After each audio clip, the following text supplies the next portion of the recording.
In this video tutorial, I am going to show you how to set up and configure an object counter.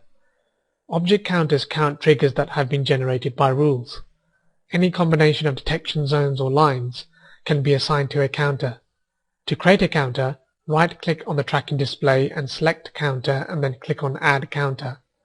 Like zones and lines, counters also have property information shown in the Properties Inspector. If, for example, it is required to count the number of vehicles entering and exiting the parking garage, as shown on the left, then a zone or line must be configured to raise an alarm every time a vehicle is present. Here is an example of a red zone with the presence rule.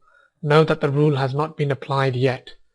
Let's click back on the counter and change the default name to presence.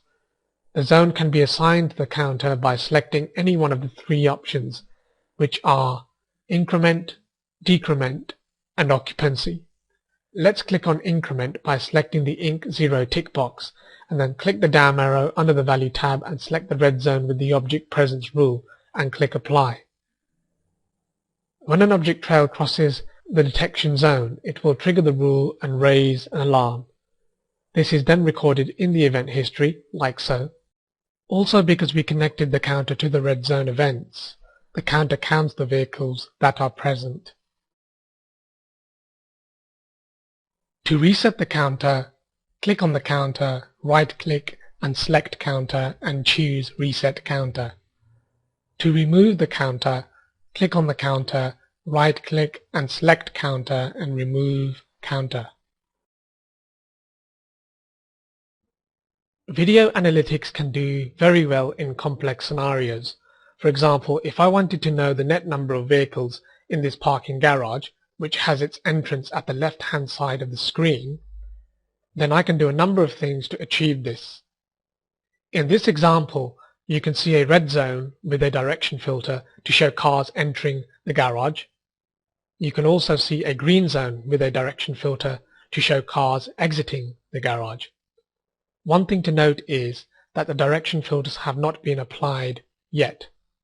Now the next thing to do is to create a new object counter by right-clicking on the tracking display window and selecting Counter and Add Counter. Let's call this counter a name. Let's call it Net Objects. And then the next thing to do is to apply an increment to the red zone, which has the direction filter for incoming vehicles, and then apply a decrement to the green zone, which has the direction filter for outgoing vehicles.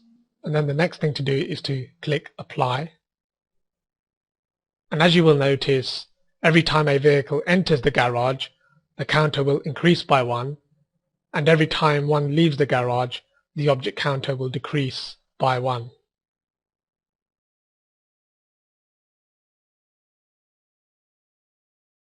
In this example, the large aqua zone in the center is being used to measure the net number of objects in the center of the junction at any one time.